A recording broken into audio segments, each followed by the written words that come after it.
another print disability, which makes reading, holding a book, or turning a page difficult or impossible. The content is copyrighted by the respective publishers. For more information, please visit us on the web at nfradioreading.org. Hello, this is Jean, and for the next hour, I'll be reading from the Sunday, March 8th, 2026 issue of the Viewpoints section on the Buffalo News on Niagara Frontier Radio Reading Service. If social platforms are harmful, don't ban kids, regulate the harms, by Jessica Schleider. As major social media companies head to court this year to defend themselves against claims that their products have harmed young people's mental health, policymakers are searching for decisive responses. The lawsuits, which focus on whether platforms knowingly designed addictive, psychologically harmful systems for youth, are bringing long-avoided questions into public view. Who bears responsibility for online harm? And what should be done about it? Across the globe, one policy response has already gained momentum. Facing tremendous public pressure, legislators are increasingly turning to bans, prohibiting or sharply restricting adolescents' access to social media altogether. These proposals are politically attractive. They're simple, signal action, and promise protection without requiring the nuanced, slow, and logistically complex work of regulating a trillion-dollar company. But blunt force bans are the wrong response to this moment. As an adolescent psychologist and researcher who studies scalable digital mental health interventions for youth, I believe bans without systemic oversight are worse than ineffective. They're a form of policy abdication. They kick the can down the road, shift responsibility away from technology companies, and give up on the far harder task of making online spaces genuinely safer for the millions of young people who already use them every day and will likely to continue to do so, with an attempted ban or without, given known challenges in ban enforcement. The ongoing trials are not contesting whether social media exists. They're investigating how the platforms have been allowed to operate.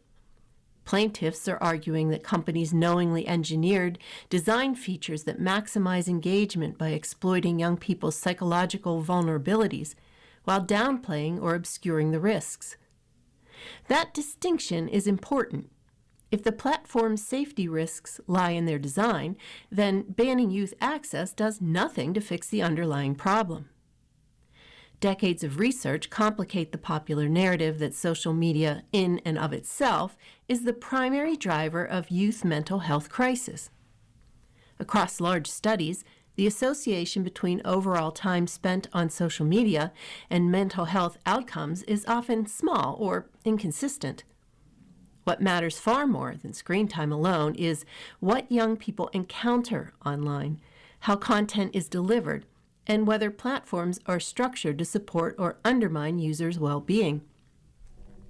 For many adolescents, especially those who are marginalized, isolated, or lack supportive environments offline, online spaces often serve as lifelines. LGBTQ+ youth with mental health challenges, and those in communities with limited access to care often turn to the internet first when they are struggling.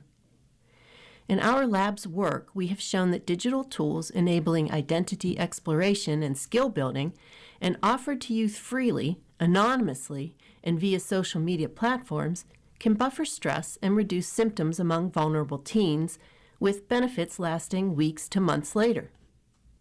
When brief, self-guided mental health interventions are offered directly within social media platforms, where youth already seek out support, they can reduce near-term hopelessness and self-hatred, increasing motivation to stop self-harming, and boost outreach to crisis resources among teens flagged as being at risk. These are not theoretical benefits. They are outcomes observed in large-scale trials involving thousands of young people. Blanket bans threaten to sever these support pathways without replacing them with anything safer or more effective. Adolescents consistently report that major barriers to mental health care include not wanting to involve parents, not knowing where to go, and fearing loss of autonomy. Policies that rely on age gating or parental permission exacerbate those barriers, particularly for youth whose families are unsupportive or unsafe. And for digitally savvy teens, bans simply redirect online engagement. Young people will lie about their age, migrate to less regulated platforms, or retreat into private, harder-to-monitor spaces where safety risks may be even greater. None of this is to deny that social media poses real dangers. However, those dangers are not accidental. Adults designed them. They stem from algorithmic recommender systems, infinite scroll designs, opaque personalization, and engagement-maximizing feedback loops that prioritize profit over well-being. These features are deliberately engineered, extensively tested, and fiercely defended because they are lucrative. Responding to that reality with bans aimed at youth access rather than regulation of platform design is a profound misalignment of responsibility. It places the burden of safety on adolescents and families while leaving the systems that generate harm intact. If we are serious about protecting and promoting youth mental health, we need systemic oversight, not quick fix restrictions. First, policymakers must address algorithmic accountability head on. The most significant risks to young users arise from engagement maximization recommender systems designed to capture attention at all costs. Regulation should require transparency around how these systems operate, restrict or prohibit predatory algorithmic feeds for minors, and mandate safer defaults that restore user agency. This is not about censoring content. It's about regulating architecture. Second, we need meaningful enforcement mechanisms. Voluntary corporate promises and internal safety teams are insufficient when incentives are misaligned. Independent oversight bodies with real authority, able to audit, penalize, and enforce compliance are essential. Without them, safety will always be subordinate to growth. Third, we should invest in evidence-based digital mental health supports that meet youth where they are. The same technologies that can amplify harm can also deliver help quickly, inexpensively, and at scale. Rather than cutting off access to platforms wholesale, we should require and incentivize the integration of proven mental health supports into the digital ecosystems young people already use. The ongoing litigation against social media companies represents a rare opportunity. Courts and the public are scrutinizing not just what young people do online, but also what technology companies have built and why. In response, we have the chance to choose between policies that outsource responsibility to families and youth, bans, and policies that confront the structural drivers of harm head-on, regulation and reform. Adolescents are online, and they will stay there. The question is whether we will insist on making online spaces safer or settle for bans that let the real problems persist unchecked. Jessica L. Schleider is an associate professor of medical social sciences, pediatrics, and psychology at Northwestern University Feinberg School of Medicine, where she directs the Lab for Scalable Mental Health. State Needs to Retain and Broaden Its Tax Base by Heather Mulligan. New York State continues to face a crossroads. For too long, policymakers have relied on the easiest and most costly tool in the box, raising taxes and the rate at which they do so on those who have decided to stay in our state. This needs to end. A more sustainable revenue path should include a broader base of new taxpayers through population growth and retention. Unfortunately, recent IRS and U.S. Census data make clear that is not happening. Between 2020 and 2023, more than 250,000 New Yorkers relocated to Florida. The exodus represents a seismic shift in where wealth and economic activity choose to reside. Over the same period, Florida received more than $62 billion in adjusted gross income from people all over the country, with over $9 billion from former New Yorkers in 2021 alone. These statistics are signals that fed-up New Yorkers with means and mobility are voting with their feet and their wallets. When we keep shrinking the tax base by chasing out our middle and upper class residents, and often businesses that create and supply jobs, it makes our state less affordable and less competitive. We're creating a smaller pool of taxpayers, many with lower incomes, who can't afford Albany's expensive agenda, thus accelerating the very problem we're trying to solve. It's not just Albany. New York City Mayor Zohan Ramdani is calling for more tax increases to fund his mayoral campaign promises. To achieve this, he will need the help of state lawmakers who have consistently proposed corporate and personal income tax hikes across the state. Those increased taxes on suburban and upstate residents would support an agenda they will very likely never benefit from.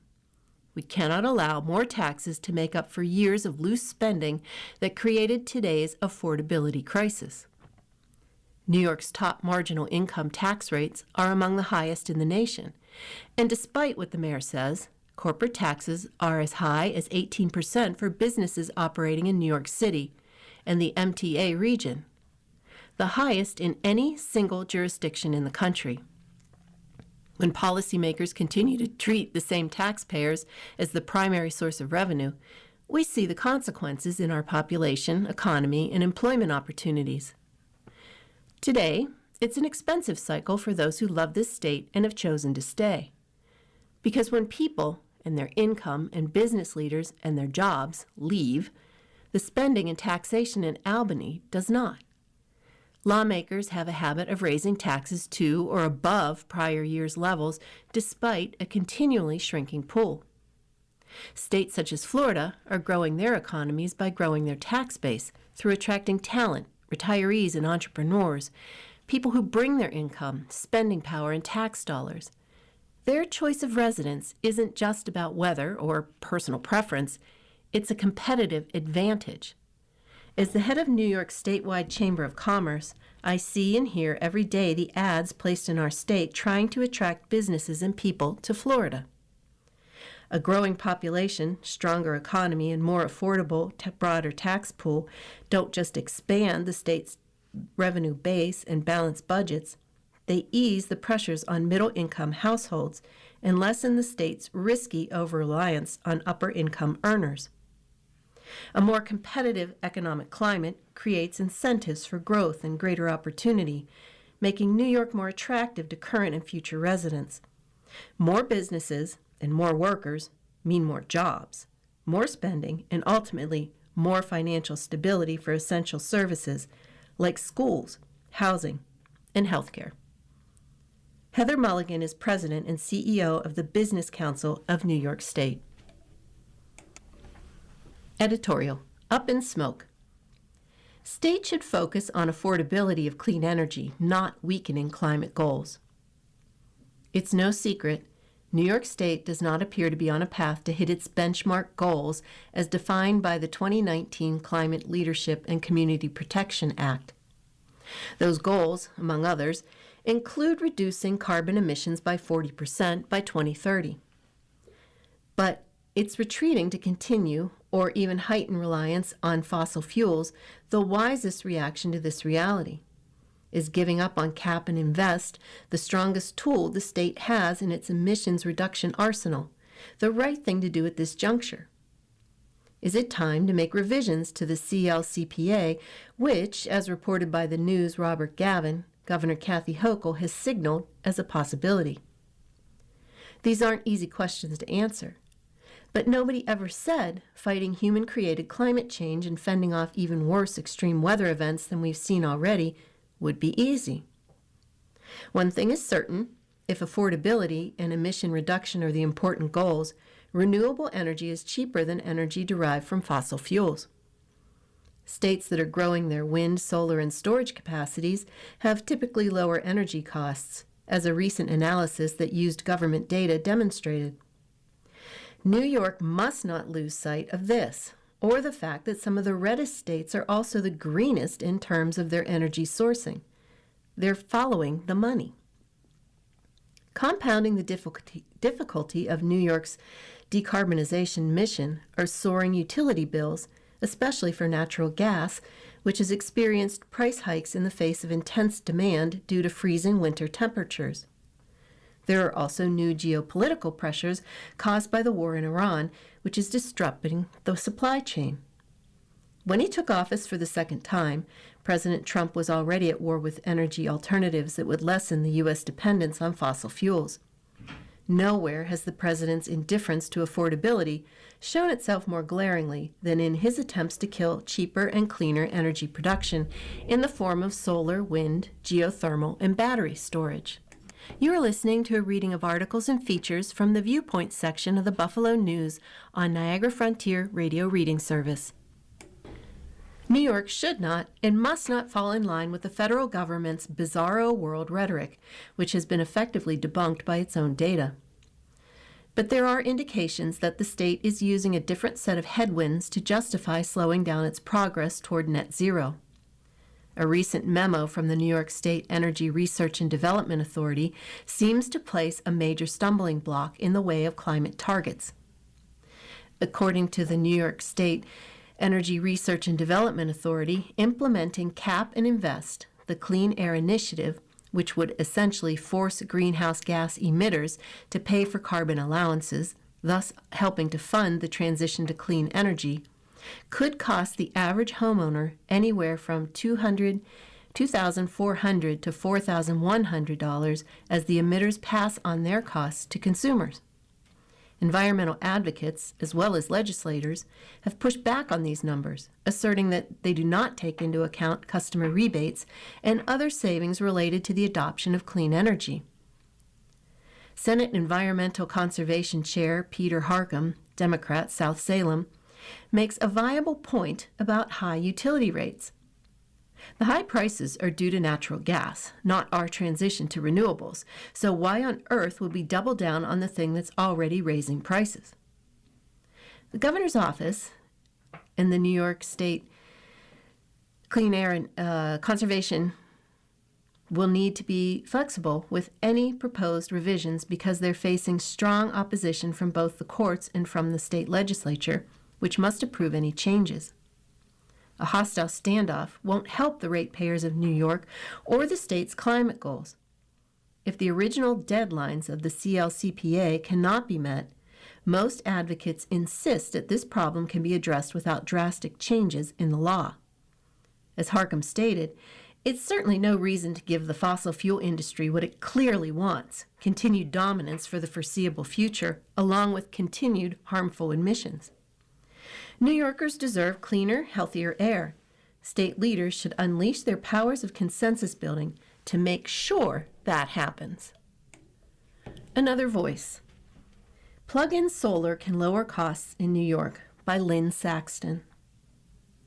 New Yorkers are feeling the pressure of rising energy costs. While large, long-term infrastructure investments are important, Albany also has an opportunity to deliver near-term savings with a simple no-cost policy change, legalizing plug-in solar. Plug-in solar panels are exactly what they sound like. Instead of being mounted permanently on a roof, these small systems can be placed on a balcony, deck, or backyard and plugged into a wall outlet. The electricity generated is used instantly in the home, reducing how much power a household must buy from the utility. A typical plug-in system produces between 400 and 1,200 watts and can save a household several $100s a year. Many systems pay for themselves in about 5 years. Solar is the cheapest form of energy available. Think about it. Costs are all up front. Legalizing plug-in solar will give everyone access to a source of power that is free, renewable, and safe. Since there is no fuel to be burned or explode, households can add battery to provide backup power in case of power outages. However, in New York, these simple devices are treated like full-scale solar installations. That means interconnection agreements, utility approvals, and layers of red tape. Requirements that make sense for large rooftop systems, but not for small plug-in units. In Germany, roughly 1 in 10 households uses plug-in solar. That growth took off after lawmakers streamlined connection rules. Utah recently became the first U.S. state to pass similar legislation unanimously.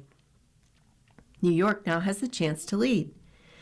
Lawmakers are considering companion bills S8512A and A9111A, which would exempt small plug-in solar systems from burdensome interconnection requirements. Together, these are called Solar Up Now New York, Sunny Act. The legislation would ensure the devices remain small, safe, and focused on reducing household consumption. Full rooftop installations can be costly and are not accessible to everyone. Plug-in solar is especially valuable for renters, people in multifamily housing, and homeowners without suitable roofs. Albany should cut the red tape and let New Yorkers plug in their own savings. Lynn Saxton is chair of the Western New York chapter of Climate Reality Project. My view. Art Can Warm Up a Frigid Winter Day by Lori Duval Jackson. It was week 2 of the February freeze, and I was fighting cabin fever as I alternated between an irritating jigsaw puzzle and binge-watching the Winter Olympics. Watching the athletes made me feel flabby and out of shape, but I consoled myself by counting the steps from the puzzle table to the couch, with occasional detours into the kitchen. In the midst of these activities, I received a text from my niece Katie which asked, "Do you still want to do Kusama?" I couldn't exactly recall what she was referring to, but I was dying to leave the house. Since she is niece I meet for breakfast or lunch, I assumed it was a ramen place and replied, "Sure, sounds like fun. Where is it again?" When reminded it was an exhibit at the AKG Art Museum, not a restaurant, I remembered making plans to visit over the December holidays, but on the appointed day the gallery closed due to inclement weather. The holidays came and went, and I forgot about this until I received Katie's text. I had been meaning to check out the extensive changes to the museum's campus since it reopened in 2023, so we decided to go that weekend. What a treat I was in for. An underground parking lot was the first pleasant surprise. We then walked to the short distance to the entryway, and I got my first look at the new indoor town square with its spacious, airy atrium. This is a space for free public events, as evidenced by the yoga class being conducted. Katie was interested in attending at some point. I reconsidered the unrolled yoga mat that I bought some years ago. We paid the admission fee with an extra charge for the Kusama exhibit. There's free entry to the gallery on the first Friday of every month. Changes were evident immediately. Free lockers to store coats or other belongings are available. Paper maps and audio guides are offered, and new signage is helpful. We started by visiting rooms I'd been seeing since field trips when in grammar school, and here Katie's status as an art history teacher enhanced certain works that I had always viewed as something I could have made in my garage. While I don't pretend to understand much of modern art, it was still more engaging than the more traditional portraits. We entered the new Gundlach building via a gorgeous winding sky bridge overlooking Delaware Park and Hoyt Lake. It was a striking view, almost monochromatic with snow, marble buildings, and barren trees. I'll be sure to return, especially when the autumnal colors brighten the landscape. Finally, we reached the Kusama exhibit. Yayoi Kusama is a Japanese artist whose works feature infinity mirror rooms. These were timed exhibits, which meant we entered the room at the door closed and we had 45 seconds to absorb the work. 2 of the mirrored rooms, one featured brightly colored papered lanterns that changed color as I moved through the darkened room. The other featured brightly colored red and white objects, which I'll decline to describe further. Suffice to say, the work's title was Folly's Field. We completed our visit in the gallery restaurant and patronized the improved gift shop. I will return when the weather warms up, but for now, it's back to the couch and my new Kusama jigsaw puzzle. The Human Cost of Gun Violence in America and Empty Rooms by Steve Kerr. I love coaching basketball. Being around young people, seeing their potential, and helping them become the best versions of themselves is incredibly gratifying. But the job also offers a glimpse into how fragile it can all be. One injury, one bad break, a change in circumstances can shift everything. Life is the same way. I found that out when I lost my dad, Malcolm Kerr, to gun violence in 1984 when I was just 18. He was 52 and missed out on so much. I think about him every day. My family's loss was profound and has shaped how I feel about gun violence and why I'm so passionate about trying to move the needle on how we view this issue across America. We talk about gun violence like it's an abstract, like it's theoretical, but it isn't. It's human loss. That's the real cost, and the families of children lost to gun violence carry that loss every day. Gun violence is now the #1 killer of children in America. That's astonishing, and it's unforgivable. But what's just as dangerous is becoming numb to it, reading about it again and again, shaking our heads and going back to our lives unchanged. I've spoken out after shootings before, after Parkland, after Uvalde, and after too many. I've said I'm tired, and I meant it. We can't keep saying, this is horrible, and then move on like that's enough. When I first heard about All the Empty Rooms, a short documentary released last year about victims of gun violence, I knew it was a project I believed in. I joined as an executive producer because I could see director Joshua Setfel approaching the crisis with care and respect it deserves. What mattered to me right away was how the film listens to families. It gives them room to speak about their children without exploiting their stories into politics or spectacle. There's a dignity in that choice, which is difficult to find in the way our country usually talks about gun violence. We've all seen the headlines and we've all heard the escalating numbers. But at a certain point, human nature kicks in. We get used to it. We turn away. We tell ourselves we can't carry all of it. I understand that instinct. I feel it too, but we can't live there. All the Empty Rooms follows journalist Steve Hartman and photographer Lou Bopp as they travel across the country, stepping into the bedrooms of children killed in school shootings. They just let you sit with what's left behind. The bed, the posters, trophies, little trinkets, the things that tell you who the child was before everything stopped. One moment that stayed with me is when Bob took his shoes off before entering one of the bedrooms. It's a small gesture, but it says everything. Respect, humility, and understanding that you're stepping into a sacred space. As a parent and as a grandparent, that's the part that hits hardest. I have 2 sons and a daughter, 2 granddaughters. Watching All the Empty Rooms, I kept thinking, this could be our kids, our family. That's the power of the film. It takes something we've learned to keep at arm's length and brings it right back to where it belongs. All the Empty Rooms reaches people in a way arguments can't. Whether people agree on policy or not, they recognize the humanity in these parents and the weight of their grief, the chill of the voids left in their lives. The parents are not asking to be symbols. They're talking about their children, about love, about absence, about time standing still. If we really allow ourselves to feel what these families are living with, we might finally be ready to do something about it. If you want to be seen, try seeing others as polite policy by Froma Harrop. I recently came across a curious headline. The retirement crisis no one warns you about, mattering. Very few people leaving the workplace have prepared for losing a big part of their identity, according to the Wall Street Journal article. They long to feel seen in the next chapter of life. Much has been written about the desire to be seen or feel valued or to matter. And not only for retirees, much social research centers on the visibility problems faced by the so-called marginalized people. And YouTube is awash in a style after 50 videos for women who fear no one notices them anymore. Certain skirt lengths and colors are key to looking younger, so they say.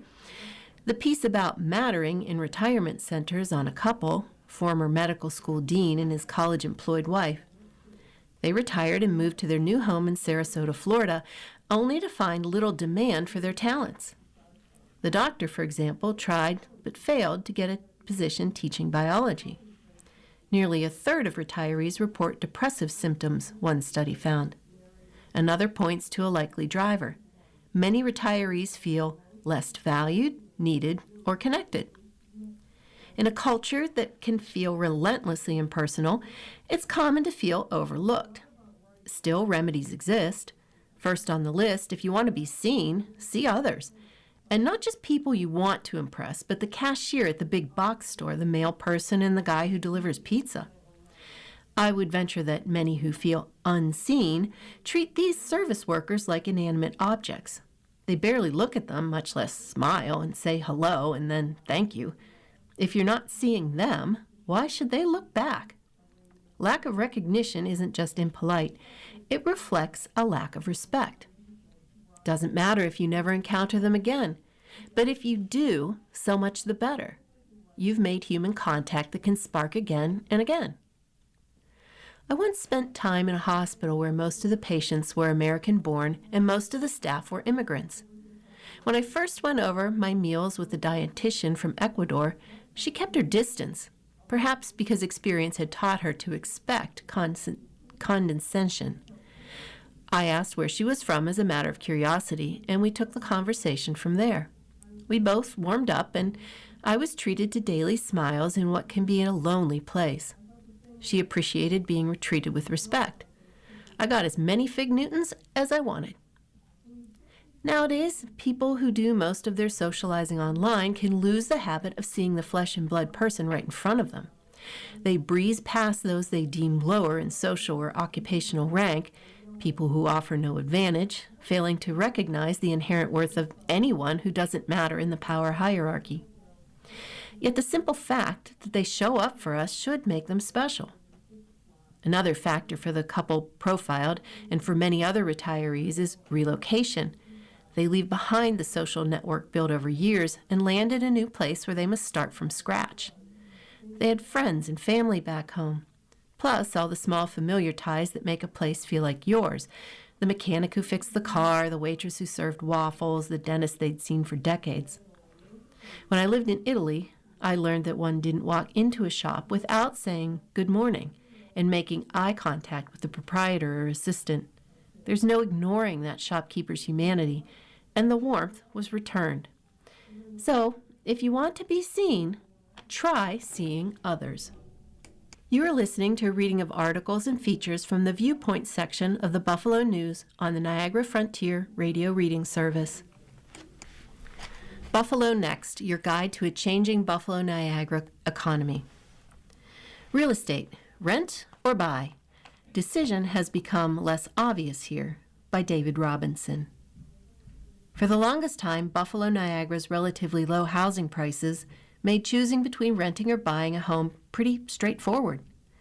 Back then, low housing prices meant that buying a house was affordable and a fairly attainable goal for renters. Not anymore. Home prices have doubled over the past decade, and so have mortgage rates. Meanwhile, rents have shot up as developers try to cash in on the higher prices that new apartments can command. That's made the rent versus buy decision tougher. A homeowner in the Buffalo Niagara region needs an annual income of $79,900 to afford a median-priced home at $270,000, according to a new study released by a real estate firm, Redfin.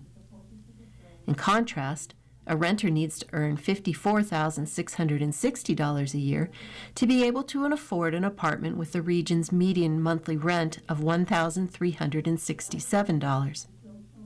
In other words, a home buyer needs to earn 46% more than a renter to afford a median-priced home, Redfin said. But that still gives the Buffalo Niagara region an edge in affordability over the entire country, where home buyers typically need an income that is 56% higher than the median household income to afford a home, compared with renting. The premium is smallest in Pittsburgh, where low home prices mean a buyer needs an income that is just 13% higher than the earnings it takes to rent the typical apartment. Cleveland and New Orleans have low premiums too. The premium is highest in San Jose, California, where sky-high housing prices means that a home buyer needs an income that is 175% more than a renter for a median-priced living space. Delaware North's sports service moves ahead without the bills. By Mike Petro. You enter with class and you leave with class, new hospitality chief says.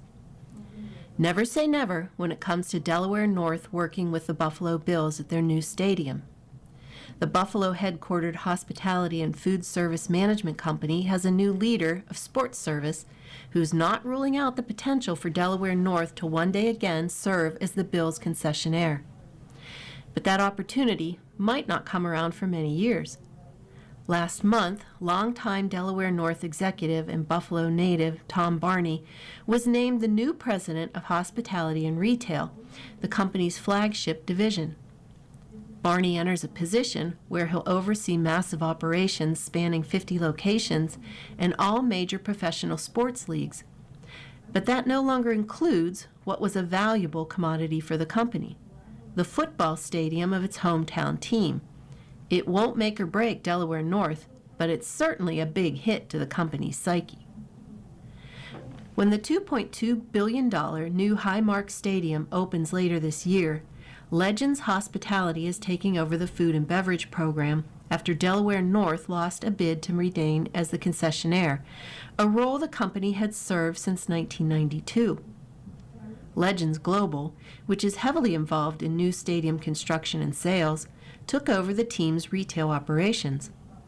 But sports concessions is a contract-based industry known for constant change, and Delaware North still has the eyes and ears of Bills owner Terry Pegula and COO Pete Goeli as the concessionaire and retail sales provider at KeyBank Center, where the company's contract recently was extended.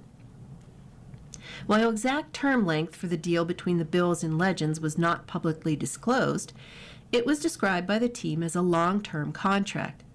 That could mean around 7 to 10 seasons. I've had the pleasure of being around this business long enough to know that nothing is forever. We see pretty regularly with contracts that we may not get, but 4 or 5, 7 years later it comes back around and you get another kick at the can, said Barney, who took over for Jamie Oblitz, now the chief operating officer of the entire company. The only way to be ready for what is on your front foot every day and demonstrate how well you operate and your capabilities, he added. Barney says he wished Delaware North got the chance to showcase what we can do at the new stadium. It was a struggle for years to run the food and beverage program inside the small and antiquated spaces in one of the league's oldest stadiums. There will be no limitations at the new stadium, where infrastructure has been specifically designed to create modern and high-level spaces for food service. The old Highmark Stadium has been a challenge with the lack of space and lack of kitchens, so I think we sort of took the brunt of that, Barney said. The fan experience is going to be exceptional in the new stadium, partly because they've built it for the needs of today and not for what was needed 50 years ago. We've done it in different buildings and stadiums, and to be able to do it in our own hometown really would have been fantastic. Delaware North is now winding down the current stadium, which includes moving usable products and equipment to other facilities and donating some to select nonprofits. Also, many workers from the stadium have moved to other open positions at Delaware North, including at KeyBank Center and local restaurants and entities run by the company, while others have transferred to out-of-town venues where the company provides services. Some have moved into opportunities in other companies like Legends. This is a business where contracts can come and go, and I think it says a lot about who you are as a business and a company with how you handle yourself in the best of times and during struggles, Barney said. You enter with class, and you leave with class. The company sees opportunity at KeyBank Center for some building infrastructure improvements, as well as hundreds of millions of dollars in renovations that could come with the Sabres signing a new lease for the building. Barney has already been digging in on the potential for KeyBank Center site. The Sabres are now in preliminary lease negotiations and developing long-term plans for how the team envisions the building operating. When the time is right, Delaware North will likely be heavily involved in that, Barney said. The two sides reached an agreement last year on a contract extension through at least the next 3 seasons. We have a great relationship with the Sabres, Pete Goelli and the Pegula family, so we're thrilled to be operating at KeyBank Center, Barney said. We are at the ready to help them make the Sabres experience as great as it can be. Barney, who has been with Delaware North for more than 3 decades, has worked in operations, finance, and strategic initiatives, and most recently served as Chief Transformational Officer and led company-wide programs to improve performance and foster innovation. He's also held roles as Senior Vice President and Treasurer, where he helped guide the company's recovery from the impacts of the COVID-19 pandemic that included the sports service division nearly coming to a standstill, with ballparks and arenas shutting down and then initially reopening with limited capacity. There was our business just dying in front of us, he said, but it led to different mindsets and an opportunity to rebuild in a different way. Encountering those types of challenges in a range of different roles has prepared Barney for this opportunity. Barney also served as Chief Operating Officer of the Patina Group, where he played a role in integrating the then newly acquired restaurant and catering company into Delaware North. This work is fascinating, fabulous, and crazy at the same time. We're all at the intersection of business and fun, said Barney, who earned his MBA from the University of Buffalo, where he also chair of the Dean's Advisory Council for UB School of Management. Barney is focused on keeping up with fast-paced industry. He will now be charged with heading locations like Lambeau Field in Green Bay, Wisconsin, Miami Freedom Park in Miami, Truist Park in Atlanta, Petco Park in San Diego, Little Caesars Arena in Detroit, and the Delaware North-owned TD Garden in Boston. The priority is to get fans back to their seats after purchases as fast as possible, and that's been done through all sorts of cashless and self-checkout technology. In just 7 years, Delaware North has gone from accepting cash at most venues to completely doing away with it. To prepare for what's ahead, Barney said he examines and builds data from how things are going in other adjacent industries, like casinos, restaurants, and parks, to see what's being tried and what works. The customer desire can change so drastically, he said. Right now, it's about great service at incredible speed.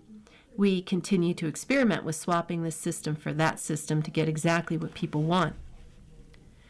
Delaware North's bread and butter is working in the Major League Baseball ballparks, so Barney is excited for what's ahead as the season gets rolling in March. Opening day is like a national holiday for our company, he said. Delaware North will also play a pivotal role this summer in the FIFA World Cup at MetLife Stadium in New Jersey, where the company will provide services at the venue while 8 matches are played there, including the final on July 19th. The games will take place during the busy baseball season, so he sees Delaware North borrowing from the hockey arenas it services to help in preparations.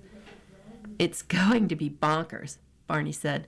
We're going to have people coming from different countries that we've never seen before, countries that don't often come to the States. You prepare the best you can and patch the holes that are left. Allen ranked number 1 among the most loved players in the NFL, by Mike Petro. Buffalo Bills fans are familiar with the significant popularity of quarterback Josh Allen. Now, a new fan sentiment study confirms that popularity extends nationally and takes it even a step further, rating Allen as the most loved player in all the National Football League. Allen takes the number 1 overall spot in a positive fan sentiment, according to Vegas Insider. He earned a love score of 10.0, the strongest approval rating recorded in the dataset, according to the analysis of Reddit discussions across the NFL in team subreddits. The results should not be surprising.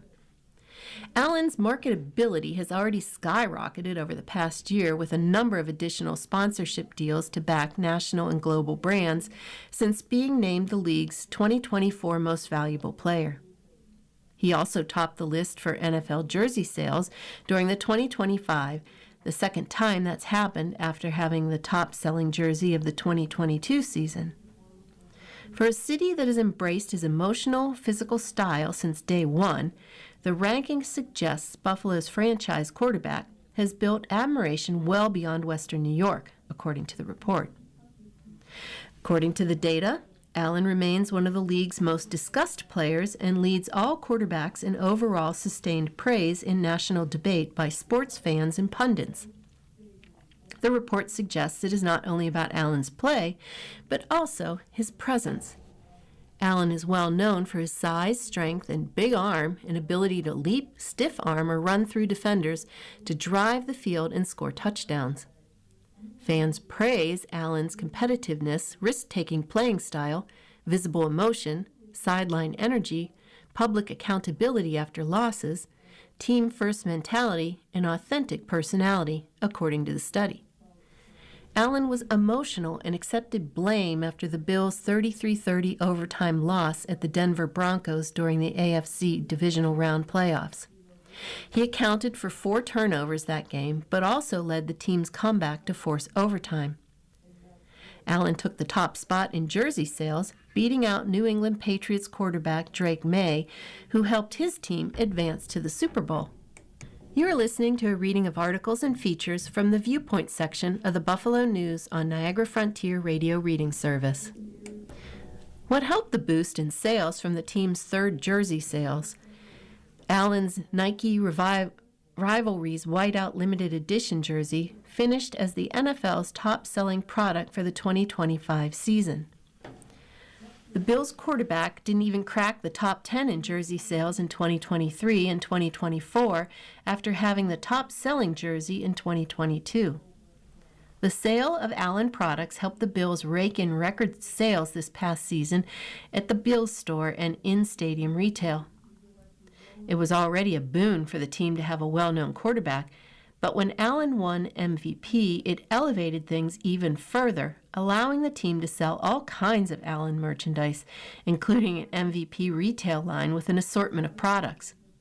The sale of Allen items now makes up 17% of all team sales. Allen is also one of the league's most popular pitchmen. Allen was all over TV screens and on social media endorsing a plethora of products this season, as well as making national headlines for marrying actress Haley Steinfeld last May. Some of the more recent relationships adding to Allen's portfolio include signing with financial institutions SoFi, footwear company New Balance, wellness brand Therabody, and sleep support company Natrol Sleep and Restore. He also starred in some of the most popular commercials this season with Wonderful Pistachios, which is synonymous for its lighter side spots, and Pepsi in a tailgate-related spot alongside Minnesota Vikings wide receiver Justin Jefferson. That's all in addition to already representing big-time brands like Gatorade, Paramount, Gillette, Frito-Lay, Verizon, Buffalo Wild Wings, and, prior to the season, becoming an equity partner with Buffalo-headquartered hat and apparel powerhouse New Era Cap. Stadium logo unveiled. The Bills have unveiled a logo for the inaugural season at the new Highmark Stadium, which will also be part of another opportunity to sell a line of products. Centered around the team's iconic charging buffalo, the circular crest features a stylized rendering of the stadium, symbolizing the new home for the Bills, which is scheduled to be open for the 2026 season. The logo will appear as a jersey patch for the first home game of the 2026 season and will be used on a number of retail products that will be part of an exclusive inaugural season merchandise line. It will soon be available for online purchase. Hiring begins for guest experience jobs. The Bills are also hiring at the new stadium. The team's guest experience team hosted a part-time game day job fair on Wednesday at the team's field house for potential ticket greeters, ushers, elevator operators, ADA services, and premium hospitality. The Bills are also accepting applications on the team's website. Legends Hospitality, the stadium concessionaire, is also making high-level hires for the food and beverage program and considering how to reach goals for the hiring of disadvantaged companies. Wilson Park costs increase 60% due to contractor bids, by Jonathan D. Epstein. Here's a bad case of sticker shock. The Buffalo Urban Development Corps last June received a $25.6 million grant from Ralph C. Wilson Jr. Foundation to cover costs from its Phase 2 construction project at the new Ralph Wilson Park. The first phase of the work is largely complete, with new sports fields, pedestrian bridge, sledding hill, trees restored and strengthened shoreline work, and the new inlet and wildlife habitat. Now comes the rest of the work to get the remainder of the sprawling waterfront park finished. But when the construction team, led by project manager Gardner and Theobald, received bids back from contractors, the costs were so much higher than expected that BUDC had to go back to the Wilson Foundation and ask for another $15.25 million. That's a 60% increase. The foundation agreed, raising the total grant to $40.85 million, conditioned on the city signing a new contract with Gilbane Construction Company. But the team also put off the third segment of the shoreline work until they can either get federal dollars or another grant. And they're going to reallocate some allowances to cover up some fixtures and equipment, new signage, and the Barkyard Dog Park. The overall project schedule is not affected. Northland enters the fourth phase. BUDC is advancing its planned work on the fourth phase of Northland Corridor redevelopment, selecting LaChase Construction Services as the general contractor for the building at 631 Northland Avenue, plus associated site work and construction of a new parking lot. LaChase beat out 6 other bidders for the contract, priced at $16.33 million, and financed through a combination of historic tax credits and a bridge loan. BUDC also chose Foss & Company as its tax credit investor for the project, which will generate $3.22 million in federal credits and just over $3 million in state credits. The agency also chose to accept an $8.9 million line of credit from Community Bank for the same project. New subdivision in Lancaster. A Clarence pavement contractor is proposing to turn a former Lancaster gravel quarry into a new residential subdivision with 96 single-family homes arrayed around a large central lake. Paul Marinaccio's PM Pavement has filed tentative plans to redevelop the 88-acre property at 351 Pavement Road, a longtime industrial site with a mine in the center just south of Walden Avenue and the Buffalo-Lancaster Regional Airport.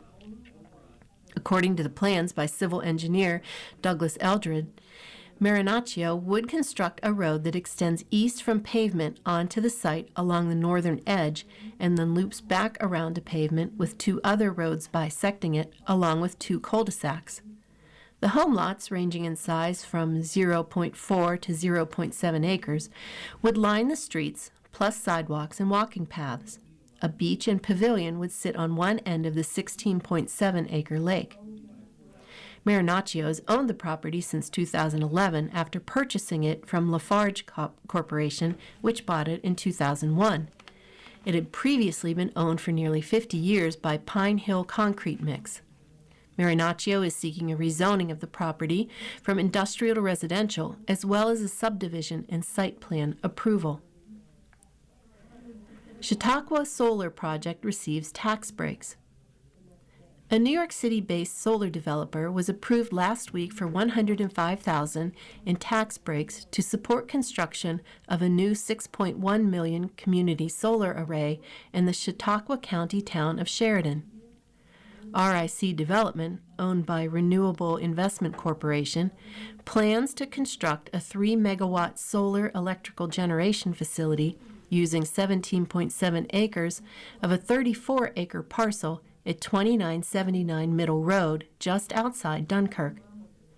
The project would include a single-axis tracking steel structure, inverters, transformers, electrical lines, fencing, and a system of access roads, parking, landscaping, and other improvements. The land is owned by Timothy Covert.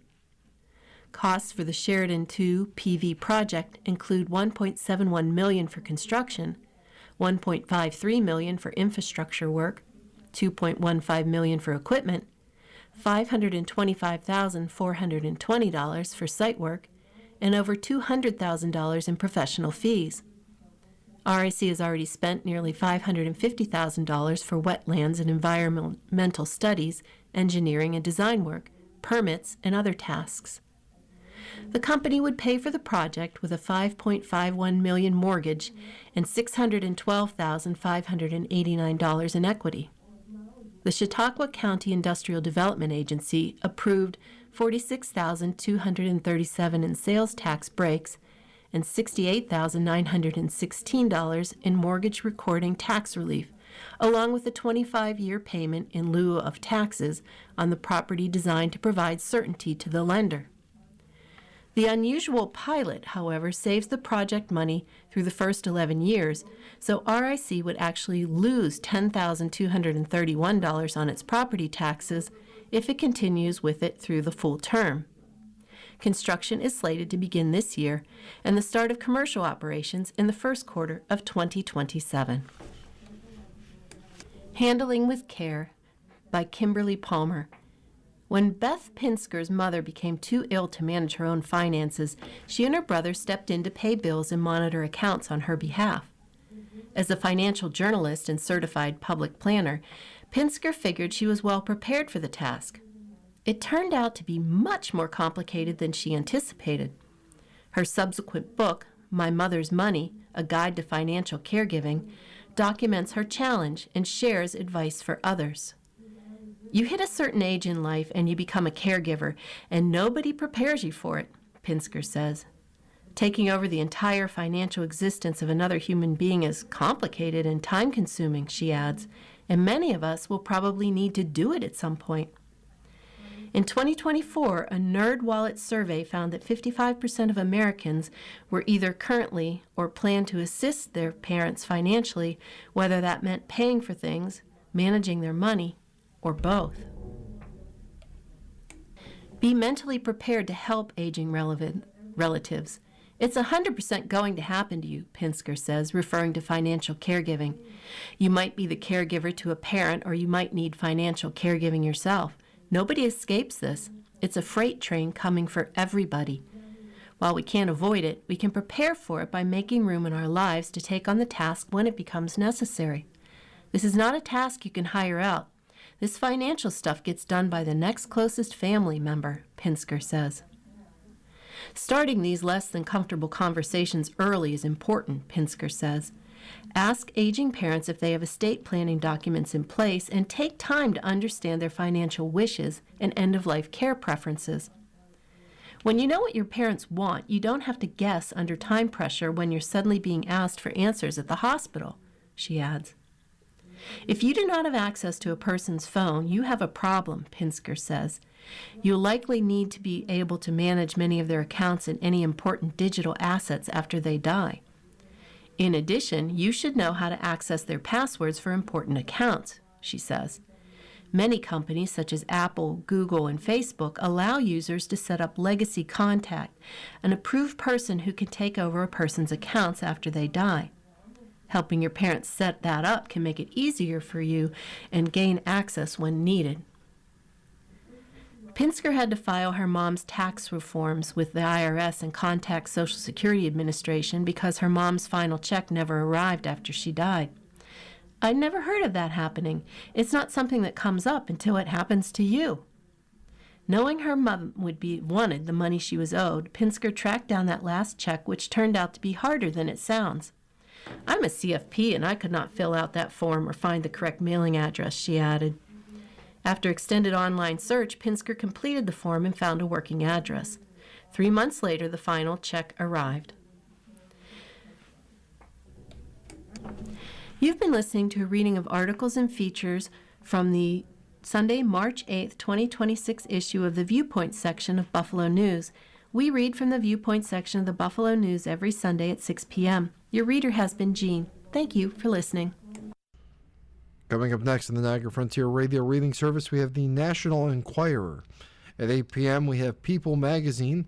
And at 9 o'clock, we have the New York Times Book Review.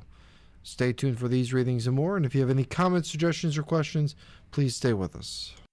If you're listening to this publication online, you're probably using our website, a podcast player like Spotify or iTunes, a streaming service like Zero, or a smart speaker.